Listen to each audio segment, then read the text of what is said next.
Hey guys, welcome back to the channel. Welcome to all of my new subscribers. Shout out to you guys. Definitely click that big red subscribe button and click the little bell so you're notified every time I upload. Today's video is going to be all about Tokyo, Japan. Hands down, one of my favorite countries that I've ever visited. So if you want to hear some tips and tricks, some travel hacks for this wonderful, wonderful country and city, then keep on watching. So one of the first tips is definitely the subway. When you come to Japan, do not take cabs around. Cabs can be very expensive. I took a cab the other night. It started off at like 730 yen, which is like $7, and it just kept jumping from there. I highly, highly recommend the subway. It is clean, it is efficient, it is affordable. It is just everything that I would love the New York subway system to be. So definitely hop on the train. Just be sure you don't lose your ticket, because if you lose your ticket, there is some large amount of money that you have to pay.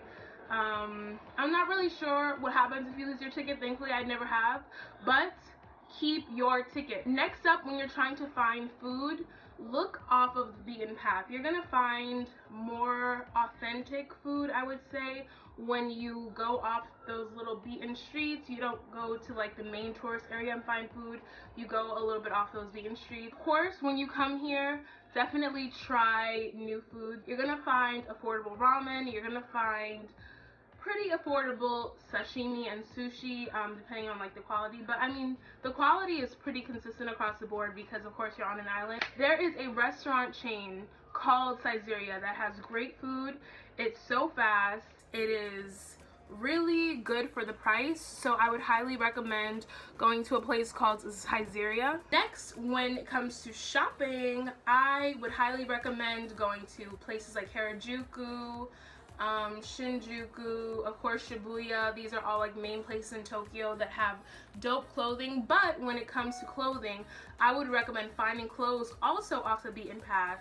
Of course, you want to visit these places like Harajuku, but you'll find some dope clothing on the random streets that are like a few blocks away from the main street.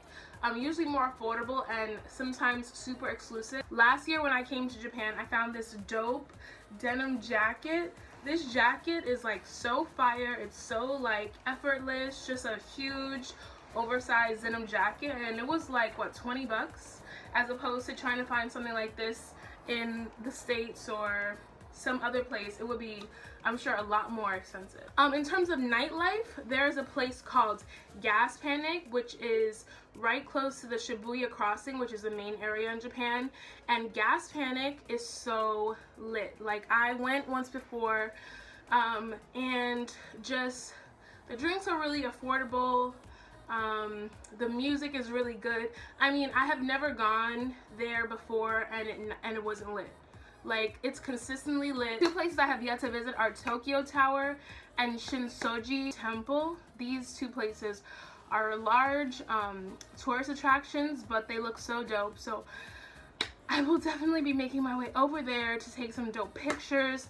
But I would highly, highly recommend visiting those places.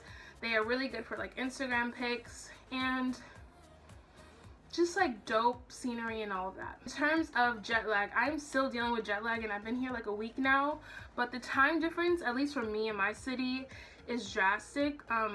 So I think it's like a 14-hour time difference. So for New Yorkers, I would recommend trying to sleep and get ready, maybe adjusting to this time zone by sleeping during the day. In terms of places to stay, I always stay at the New Otani Inn every year. This is actually my 6th trip to Japan, and 3 of the times that I've come, I stayed at the New Otani Inn. It's super affordable. They have an awesome breakfast, and it's just a really great place to stay. Also, if you are in Ebina, this is actually the place that I'm staying now, the Rembrandt Ebina.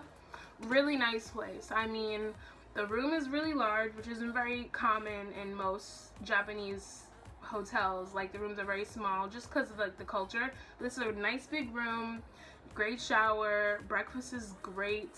So I would also recommend this place. It's not like directly in Tokyo. It's kind of like a little far from Tokyo, to be honest. But if you're in this part of Japan, then I would recommend coming here.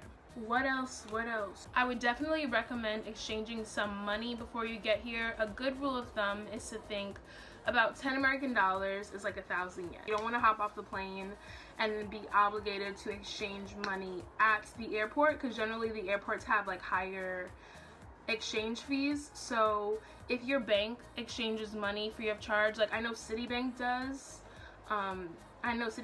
you can exchange your money free of charge.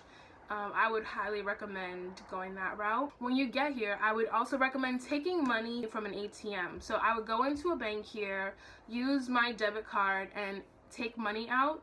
That way you're not paying all of those exchange fees that you would pay if you, let's say, exchange money at the airport. Oh, in terms of trying to find things to do, Tokyo Disney is, of course, a must when you come here. I would actually recommend that you save some of your money before coming here so you can comfortably afford going to Tokyo Disney. Also, Universal Studios Japan is lit. Went there a few times, super dope. But Tokyo Disney is definitely a place that you should visit. I think it's definitely cheaper if you go after 6. So if you want to do like a whole evening or night situation for Tokyo Disney, I think you should do that. Also, when it comes to finding places to stay, I highly recommend Booking.com. Like, anytime I travel, I use Booking.com to find affordable places to stay.